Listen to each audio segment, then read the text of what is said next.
بار بار اٹھ رہے ہیں کہ نہیں اٹھ رہے ہیں، اللہ سے ہم خیر مانگ رہے ہیں کہ نہیں مانگ رہے ہیں۔ بقیہ باتیں خطبہ ثانیہ میں رکھوں گا۔ اللہ رب العالمین سے دعا ہے کہ رب العالمین وقت کے فتنوں سے ہماری حفاظت فرمائے، اور دعا جیسی عظیم عبادت کو دل و جان کے ساتھ اس کے آداب کا خیال رکھتے ہوئے اللہ تعالیٰ دعا کرنے کی ہمیں توفیق نصیب فرمائے، آمین۔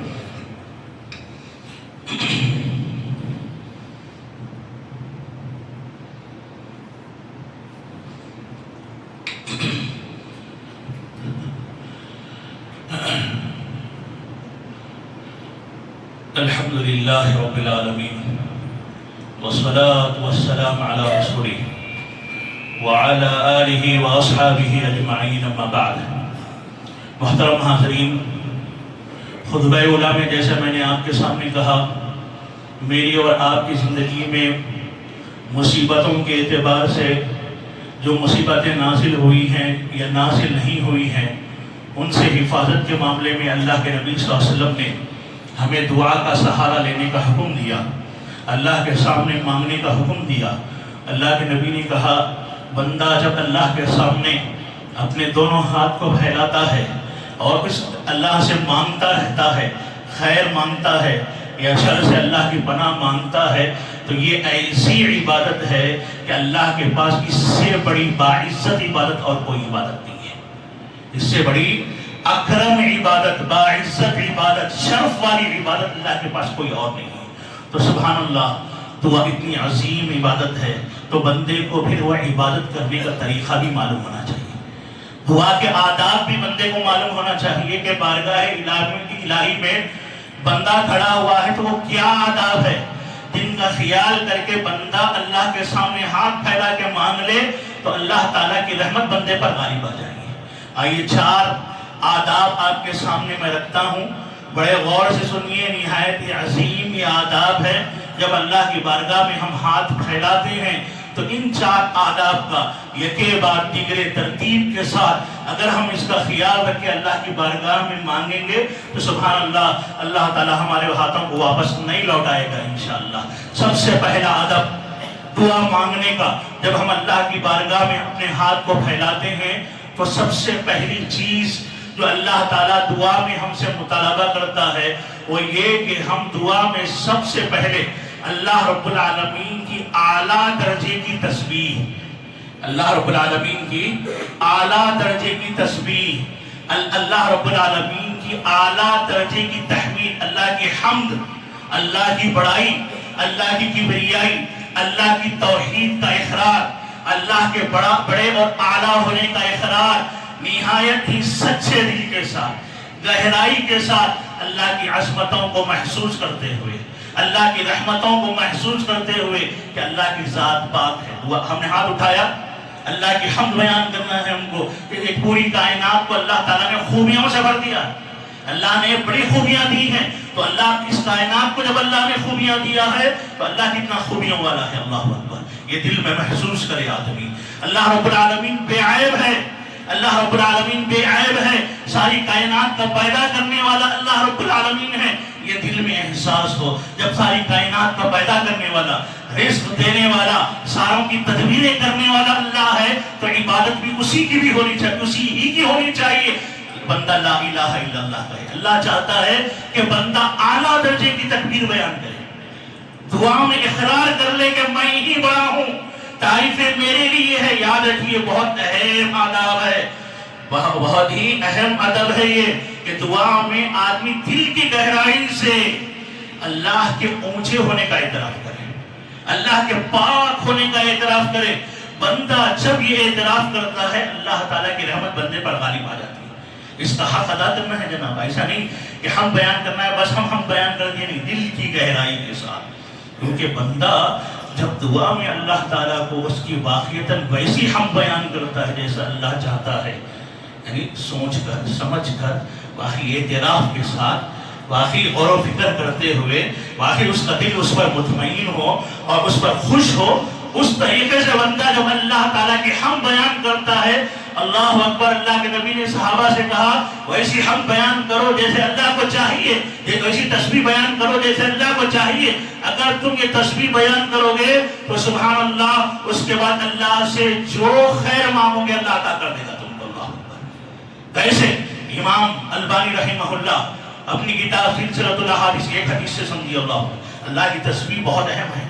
دعا میں خاص طور پر بار بار اللہ کی حمد، سبحان اللہ پڑھنا، لا الہ الا اللہ پڑھنا، اللہ کی کبریائی بیان کرنا، اللہ کے اسماء و صفات سے اللہ رب العالمین سے مانگنا، یہ بہت اہم ہے۔ اللہ کے نبی صلی اللہ علیہ وسلم کے صحابی کہتے ہیں انس بن مالک رضی اللہ تعالیٰ عنہ کہ ایک شخص اللہ کے نبی صلی اللہ علیہ وسلم کی خدمت میں آیا، آگے کہنے لگا اللہ کے نبی میں اللہ سے کچھ مانگنا چاہتا ہوں، کچھ کلمات بتلا دیجیے جس سے میں اللہ سے مانگوں۔ علمنی خیرا، اللہ کے نبی مجھے کچھ خیر کے کلمات بتلا دیجیے۔ اللہ کے نبی صلی اللہ علیہ وسلم نے آدمی کا سوال کیا ہے، اللہ کے نبی ایسے کلمات بتلا دیجیے جس سے میں اللہ سے مانگوں۔ اور اللہ کے نبی کیا سکھا رہے ہیں اس کو؟ اللہ کے نبی کہہ رہے ہیں قل، کہہ اللہ سے مانگ، کیا مانگ؟ سبحان اللہ، الحمدللہ، لا الہ الا اللہ، اللہ اکبر، اللہ اکبر، 4 کلمات۔ سوال کیا ہے؟ مانگنا چاہتا ہوں، سوالیہ جملے چاہیے اور جواب کیا مل رہا ہے یہاں پہ؟ اللہ کی تسبیح کلمات، سبحان اللہ، اللہ کی حمد کلمہ، الحمدللہ، اللہ کی توحید کا کلمہ، لا الہ، اللہ کی تکبیر کا کلمہ، اللہ اکبر، سبحان اللہ، الحمدللہ، لا الہ الا اللہ، اللہ اکبر، 4 کلمات اللہ کے نبی نے کہے۔ صحابی کہتے ہیں وہ گننا، 1 2 3 4، وہ شخص گنتا ہوا واپس لوٹا، لیکن سوچتا ہے یہ تو پوری اللہ کی تسبیح اور حمد ہو گئی، میں نے اپنے لیے اس میں کیا مانگا؟ واپس پلٹتا ہے، اللہ کے نبی دیکھ کر اس کو مسکراتے ہیں، اللہ اکبر، کہ اللہ کی تسبیح کتنی اہم ہے، وہ سمجھ رہا ہے۔ اب آگے اللہ کے نبی سے کہتا ہے اللہ کے نبی یا رسول اللہ ہذہ کلھا للہ، اے اللہ کے نبی یہ سارے کلمات تو اللہ کے لیے، اس میں تو اللہ کی تسبیح میں نے بیان کی ہے، اللہ کی بڑائی بیان کی ہے، اللہ کی توحید بیان کی ہے، اللہ کی تسبیح بیان کی ہے، فما ذالی، میرے لیے کیا ہے اللہ کے نبی؟ میں نے اپنے لیے کیا مانگا؟ اللہ اکبر، اللہ کی بڑائی بیان کتنا عظیم ہے۔ اللہ کے نبی نے کہا اللہ کے بندے، اللہ کی تسبیح، اللہ کی حمد، اللہ کی بڑائی بیان کرنے سے کیا ملتا ہے؟ اللہ کے نبی نے کہا جب تو کہتا ہے اللہ کی بارگاہ میں، اللہ کی بارگاہ میں کہتا ہے سبحان اللہ، اے اللہ تیری ذات پاک ہے، اللہ جواب دیتا ہے قد صدقتا، بندے تو نے سچ کہا، اللہ اکبر۔ دعا میں پہلے بندے اور اللہ کا مکالمہ چلتا ہے حضرت، پہلے بندے اور اللہ کا سوال و جواب چلتا ہے، بندہ اعتراف کرتا جاتا ہے اللہ تو پاک ہے، اللہ جواب دیتا ہے صدقتا، بندے تو نے سچ کہا، اللہ۔ بندہ، اللہ کے نبی نے کہا تو جب کہتا ہے الحمدللہ، اللہ کی جانب سے جواب آتا ہے بندے تو نے سچ کہا ہے۔ جب تو کہتا ہے لا الہ الا اللہ، عبادت کے لائق کوئی ذات نہیں ہے سوائے اللہ کے، تو اللہ کی جانب سے خوشی سے جواب آتا ہے صدقتا، بندے تو نے سچ کہا، اللہ۔ پھر تو کہتا ہے اللہ اکبر، اللہ سب سے بڑا ہے، اللہ خوشی سے کہتا ہے میں ہی بڑا ہوں، صدقتا، اللہ تو نے سچ کہا ہے۔ اب ان کلمات کے ذریعے سے اللہ کو اس نے اتنا راضی کر لیا، اتنا خوش کر دیا اللہ کی ہم تسبیح بیان کر کے، کہ اللہ کے نبی اس شخص سے کہتے ہیں کہ ان کلمات کے بعد اللہ تجھ سے اتنا راضی ہو گیا کہ اب اس کے بعد تو کہتا ہے اللہ سے مانگتا ہے اللہم اغفر لی، اے اللہ تو مجھے معاف کر دے، تو اللہ اتنا مہربان کہ اللہ کہتا ہے قد فعلت، جا میں نے تجھے معاف کر دیا، اللہ اکبر۔ دیکھا آپ نے تسبیح و تحمید، بندہ زبان سے ادا کر رہا ہے اور اس کے بعد مانگ رہا ہے مغفرت کی دعا، اللہ کیا جواب دے رہے ہیں؟ حدیث کے الفاظ قد فعلت، میں نے معاف کر دیا۔ پھر تو کہتا ہے اللہم ارحمنی، اے اللہ مجھ پر رحم فرما دے، اللہ جواب میں کہتے ہیں قد فعلت، جا بندے میں نے تجھ پر رحم کر دیا، اللہ اکبر۔ پھر تو کہتا ہے اللہم ارزقنی، اے اللہ تو مجھے رزق عطا فرما، فوری اللہ جواب دیتا ہے قد فعلت، جا بندے میں نے تجھے رزق دے دیا، اللہ اکبر۔ دیکھا آپ نے مصیبت میں ہو، تکلیف میں ہو، خیر ہو، کئی حدیث ہے، بس ایک دو حدیثیں سن کر بات کو سمجھ جائیے کہ کیا حضرت یونس علیہ السلام مچھلی کے پیٹ میں تھے، وہاں پر کن کلمات سے اللہ کو پکارا، کن کلمات سے اللہ کو پکارا؟ ترمذی کی روایت ہے، کیا کہا اللہ تعالیٰ کو مچھلی کے پیٹ میں؟ لا الہ الا انت، اللہ اکبر، تیرے علاوہ کوئی معبود حقیقی نہیں، لا الہ الا انت، سبحانک، تیری ذات پاک ہے، انی کنت من الظالمین، ظلم میں نے کیا ہے، ظلم ظالموں میں سے میں ہو چکا ہوں۔ یہ ادا اللہ کو اتنی پسند آئی کہ اللہ نے حضرت یونس علیہ السلام کو مچھلی کے پیٹ سے نجات دی، اور دنیا میں قیامت تک آنے والے سارے لوگوں کے لیے اللہ نے یہ کلمات کو پسند کر لیا کہ یونس کے بعد جتنے لوگ بھی ان کلمات کے ذریعے سے مصیبتوں میں اللہ سے دعا مانگیں گے تو ان کلمات کی برکت سے اللہ تعالیٰ کو مصیبتوں سے نجات دے جائے گا۔ اللہ لا الہ الا انت سبحانک انی کنت من الظالمین۔ اللہ اکبر۔ یہ پہلا ادب ہے کہ ہم سب سے پہلے اللہ کی حمد جیسے اللہ کے لائق ہے، اللہ کی تسبیح جیسے اللہ کے لائق ہے، اللہ تعالیٰ کی توحید کا اقرار جیسے اللہ کو لائق ہے، اللہ کی تکبیر کا اقرار جیسے اللہ کی ذات کے لیے مناسب ہے، وہ ہم ادا کریں تو ہماری دعائیں قبول ہوں گی۔ نمبر ایک۔ نمبر دو، دوسرا ادب جس کا ہم کو خیال رکھنا ہے وہ یہ ہے کہ اللہ کی حمد اور تعریف کے بعد اللہ کے نبی صلی اللہ علیہ وسلم پر درود کا اہتمام کرنا۔ اللہ کے نبی کو اللہ تعالیٰ نے ہمارے لیے نبی رحمت بنایا، آپ کی تعلیمات ہمارے لیے رحمت ہے، اور اللہ نے ہمیں حکم دیا ہے کہ نبی رحمت پر تم رحمت کی دعائیں کرو گے تو اللہ اس کے نتیجے میں تم پر رحمتوں کی بارش نازل کرے گا۔ اللہ اکبر۔ تفصیلی موضوع ہے جناب، لیکن یاد رکھو دعا کرتے ہوئے جہاں حمد آپ بیان کر رہے ہیں اس کے بعد بکثرت اللہ کے نبی پر رحمت کی دعا، جس کو کیا کہا جاتا ہے؟ درود۔ درود کا مطلب کیا ہے؟ درود پڑھنے کا مطلب اللہ کے نبی کے لیے، نبی کے حق میں رحمت کی دعا کرنا ہے۔ اللہ اکبر۔ ایک روایت سن لیجئے، جو آدمی دعا کے اندر واقعتاً اس جیسا درود جیسے اللہ کے نبی نے بتلایا ہے اگر پڑھتا ہے تو کتنا خیر ملتا ہے۔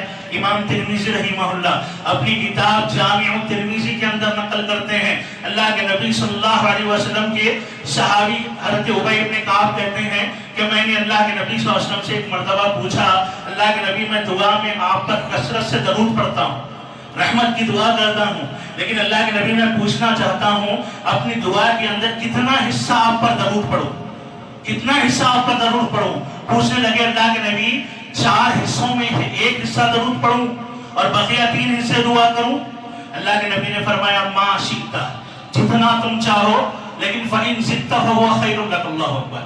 اگر تم اور بڑھا لو تو تمہارے حق میں اور بہتر ہوگا، 1/4 حصے سے بھی اور بڑھا لو تو اور خیر ملے گا اللہ کی طرف سے۔ تو اللہ کے نبی حضرت ابی بن کعب کہتے ہیں اللہ کے نبی ٹھیک، تو میں ایسے کرتا ہوں آدھی دعا آپ پر صرف درود پڑھتا ہوں، آدھے میں اللہ سے مانگتا ہوں۔ اللہ کے نبی نے کہا ما شئت، تمہاری مرضی جیسا تم چاہو، لیکن پھر بھی یہی کہوں گا، اللہ کے نبی کیا کہہ رہے ہیں؟ اگر اور بڑھا لو تو اور بہتر ہے تمہارے لیے۔ اللہ اکبر۔ پھر حضرت ابی بن کعب نے کہا اللہ کے نبی تب تو دعا کے 3 حصے بناتا ہوں، 3 حصوں میں سے شروع سائن 2 حصے صرف آپ پر درود پڑھتا ہوں، 2 حصے آپ پر درود پڑھتا ہوں، بقیہ میں دعا کرتا ہوں۔ اللہ کے نبی نے کہا ابی ما شئت، جو تم چاہو، فإن زدت فهو خير لك، لیکن اور بڑھا لو تو اور تمہارے حق میں اور بہتر ہے۔ اللہ اکبر۔ تو حضرت ابی کہنے لگے اللہ کے نبی تب تو بعض اوقات دعاؤں میں آپ پر درود ہی پڑھتا رہ جاتا ہوں۔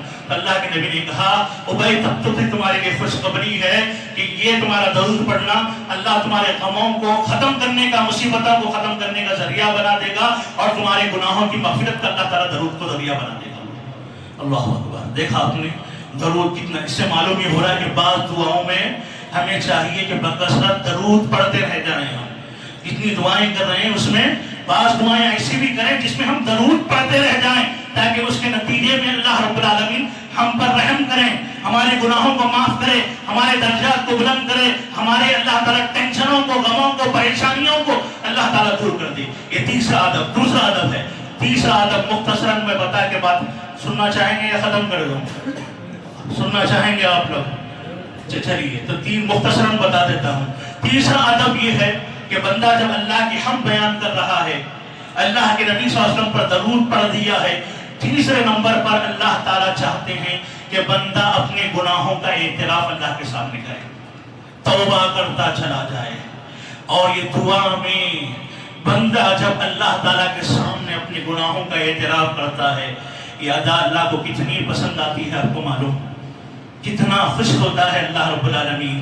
امام مسلم صحیح مسلم کے اندر نقل کرتے ہیں، اللہ کے نبی صلی اللہ علیہ وسلم نے فرمایا کہ جب بندہ اللہ کے سامنے ہاتھ اٹھا کے اپنے گناہوں کا اعتراف کرتے ہوئے نادم ہو کر اللہ تعالیٰ سے توبہ کرتا ہے تو یہ ادا کتنی پسند آتی ہے۔ اللہ کے نبی نے مثال دی کہ ایک شخص ہے جو اپنے اونٹ اور اپنے سامان سمیت صحرا میں نکلا ہوا ہے، صحرا میں نکلا ہوا ہے، صحرا میں پانی نہیں ہوتا، کھانا نہیں ہوتا، جو کچھ ہے سارو سامان اونٹ پر بند کر لے جانا ہوتا۔ ابھی اپنے اونٹ کے ساتھ اپنی زندگی کا سامان لے کر نکلا ہوا ہے، راستے میں تھک گیا، کسی جگہ آرام کر رہا تھا، آرام کر کے اٹھا ہے تو اپنے اونٹ کو سامان سمیت غائب پاتا ہے۔ اللہ اکبر، اونٹ کا غائب ہو جانا زندگی کا غائب ہو جانا ہے جناب۔ صحرا میں نہ پانی ملے گا نہ تو کھانا ملے گا، اور پھر چل چل کر آدمی تھک جائے گا، بیچارہ ڈھونڈتا رہا، نہ اونٹ ملا نہ سامان ملا، بیچارہ پریشان ہو کر پھر آ کر ایک جگہ لیٹ گیا۔ اب لیٹتے زندگی کی امید ختم ہو گئی، لیٹا سوچ رہا ہے کہ کیا ہوگا، اتنے میں نیند لگی، آنکھ لگ گئی، پھر دوبارہ آنکھ کھولتا ہے تو سامنے اپنے اونٹ کو سامان سمیت سامان کے ساتھ صحیح سالم پاتا ہے۔ اللہ اکبر، اونٹ کا نظر آنا زندگی کی امید نظر آنا ہے۔ اللہ اکبر، اونٹ کو دیکھ کر اپنے سامان کو دیکھ کر اتنا خوش ہو جاتا ہے، اتنا خوش ہو جاتا ہے، خوشی میں اللہ کی شکر گزاری کرتے ہوئے کیا کہتا ہے، کہنا چاہتا ہے اے اللہ تو میرا رب ہے، میں تیرا بندہ ہوں، لیکن خوشی اتنی غالب آ گئی ہے اس کے اوپر کہ خوشی کے مارے ذہن سے سوچتا ایک ہے اور زبان سے بولتا ایک ہے۔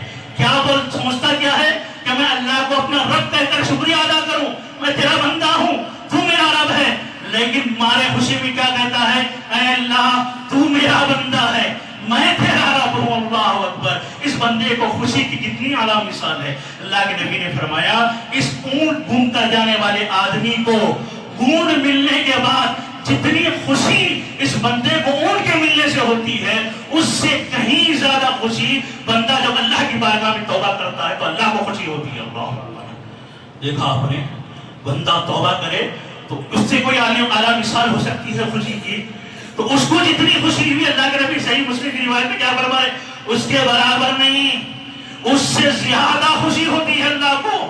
تو توبہ کر لے اور اللہ اتنا خوش ہو جائے تو پھر اللہ کیسے نہیں نوازے گا جناب، اللہ کیسے نہیں نوازے گا جناب۔ اور چوتھا ادب یاد رکھیے، اللہ کی بارگاہ میں جب آپ اللہ کی حمد بیان کر رہے ہوں، اللہ کے نبی پر درود آپ نے پڑھ دیا ہے اور اپنے گناہوں کا آپ نے اعتراف کر لیا ہے، تو اب اس کے بعد اللہ کے سامنے جو کچھ مانگیں گے نہایت ہی عاجزی کے ساتھ مانگیں گے۔ اپنی چال ڈھال بھی عاجزی والی بنانا ہے، اپنی کیفیت بھی عاجزی والی بنانا ہے، اپنے زبان سے نکلنے والے کلمات بھی عاجزانہ کلمات، اے اللہ تو غنی ہے میں فقیر ہوں، اے اللہ تو رحم کرنے والا ہے ہم کمزور بندے ہیں، زبان سے اعتراف ہو اور مانگتے ہوئے جسم کی کیفیت حالت کیسی ہو، نہایت ہی عاجزی کے ساتھ بندہ مانگے۔ کیوں؟ اللہ تعالیٰ کو عاجزی کی ادا مانگتے ہوئے بڑی پسند آتی ہے۔ اللہ اکبر، امام مسلم رحمہ اللہ صحیح مسلم کے اندر اس روایت کو نقل کرتے ہیں، حضرت ابو ہریرہ رضی اللہ تعالیٰ عنہ راوی ہیں، اللہ کے نبی صلی اللہ علیہ وسلم نے فرمایا رب اشعث واغبر مدفوع بالابواب لو اقسم علی اللہ لا برا۔ اللہ کے نبی نے کہا اللہ کے کچھ ایسے بندے ہیں جن کے بال پراگندہ ہوتے ہیں، کپڑے میلے ہوتے ہیں، کیا مطلب؟ سیدھے سادے غریب بندے اللہ کے، یہاں ایک بھی عاجز بندے ہیں، روپیہ پیسہ نہیں ہے ان کے پاس، لیکن اللہ کے نیک بندے ہیں، اللہ کے متقی بندے ہیں۔ غریبی کا حال یہ ہے مدفوع بالابواب، دنیا دار لوگ ان کی غریبی کو دیکھ کر واپس پلٹا دیتے ہیں، اس کی کیا ضرورت ہے ہم کو، لیکن یہ دنیا کے اعتبار سے غریب ہے، لیکن اللہ کے پاس بڑا امیر ہے، اللہ کے پاس یہ عاجزی سے امیر بنا ہے۔